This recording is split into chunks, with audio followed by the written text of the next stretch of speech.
So guys, eto na yung pinakahintay namin dalawa ni Georgina kasi finally andito na yung in-order namin na balik alindog program kit namin dalawa. So hopefully this will work at ipapakita ko sa inyo kung ano yung nabili namin, okay?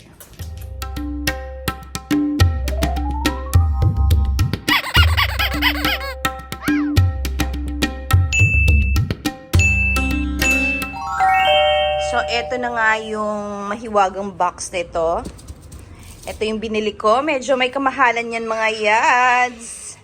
Kaya wag nyong isnabin. So, nilagay ko lang siya dyan sa gilid. Kasi may mga batang batuta kami dito. Mga dogos namin, baka ihian. Kaya yan. Pero ito, yan. Papatulong ako kay Georgina na buksan namin ito. So, medyo may kabigatan. Kaya yan, pagtutulungan namin. Kain natin ito. Yung box na sinasabi ko sa inyo. At ang laman nitong box na ito ay treadmill. So, i-unbox natin at saka papakita namin sa inyo. Okay? So, yun ay kung ano natin to. Mag-video natin ng maayos kasi may mga bata dito. So, ayun na nga. Just like what I'm expecting ay ginugulo kami ng mga dogos. Eto, kung nakikita nyo, wala kaming magawa kundi pabayaan sila, tapos hawiin sila ng konti hanggang sa mabuksan namin. Okay? Ang kulit-kulit nila pero ang cute!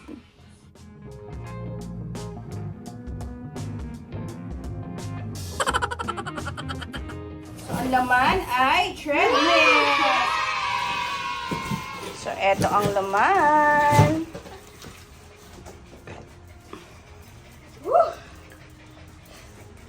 So, ito yung laman ng treadmill natin mga yads. So, as you can see, may mga ganyan siyang security. Siyempre, mahal to. So, hindi to just na presyo lang. Medyo may kamahalan din. So, ayan, nabuksan na namin ito. So, may kahabaan kasi nga, this is a treadmill. So, first of all, meron siyang manual. Tapos, inside the manual, meron siyang, pero I think ito yung nandun sa taas ay sa handle niya para lagayin ng mga phone or iPad. Tapos meron siyang remote. Tapos ito yung, I think this is the oil. Nilalagay mo sa pad para hindi maingay. Okay? And then, ito yung pang screw niya. It's a wrench. It's a wrench pala. Yan. Then, of course, yung manual niya. So, yan. As you can see, so, ayan, English naman. Okay, so English naman. Then, ito, alisin na natin.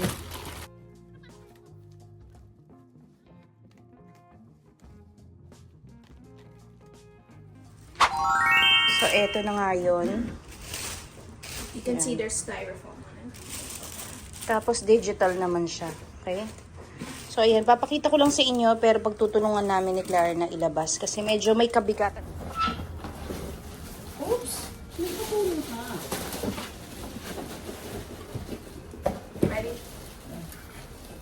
Ito yung natin dyan. Tapos, alisin natin. I like pang-hold ng ano. Ayan. Ito. May plastic pa yata to, kaya ganyan ang kulay. I'm not so sure. Tapos ito. Okay. Ito yung handlebar. Ayan. Yung handlebar. Tapos, ito, you just need to take out the screw. Kailangan mo lang alisin yan. Yan. Tapos, ganun din sa kabila. Inaalis na din ni Georgina. Alis muna namin yung screw. Tapos, i-screw pa ilalim.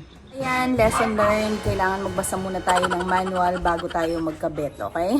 Kasi, ayan, nag-unscrew kami. Kasi nga, nagkamali kami. Naalis mo na?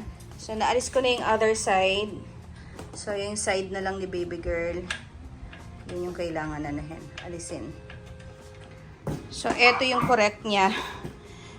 Pa-tilt siya palabas or pa away from you. Yung ginawa kasi natin kanina, palapit sa atin. So, ayan. So, kailangan na lang nating ibaliktad din ito. And it's okay. It's done. Tsaka, medyo itighten pa yung pagkakascrew nito. Yan. Okay, so as I was reading this manual, medyo maliliit lang po yung pagkakasulat, no? So, hindi ko masyadong mabasa. Ayan. Sobrang liit. Tsaka, itong part na to, medyo hindi siya readable. Ayan, naintindihan ko naman. Yung pinaka hindi ko lang nakita pa or na-gets kung paano mo lalagyan ng oil. Kasi tignan mo naman, mga yads. Pero, let me see. Yan. So, parang ganyan lang yung sinabi niya. Hindi ko nga mabasa ng maigi. Tapos, ganyan lang. I'm not so sure if you're going to do this para i-slide yung oil doon or what. So, papakita ko pa kung sinong makakabasa niyan, okay? And isa pa mga yads, yan. Parang 1 meter lang yung haba ng kanyang cord. So, kailangan mo lang extension. Not unless meron kayong malapit na outlet at dun yung ikakabit. At saka ito pala, bilog pala yung ano niya. Yan. So, kailangan natin yung nilalagay dito. Kasi yung mga outlet sa Pilipinas, hindi bilog. Yan. So, yan ang kailangan natin. Yan. On. Sige, on mo na. So, may on and off siya dito. On ko muna dito. So, turn on ko. Ayun! Okay. Then, start. Ano yung inano mo? Okay. Gumagana na siya? Ayan! So, it's working naman. Ayan. So you can increase the speed or decrease it. Or you can speed it up. Yan.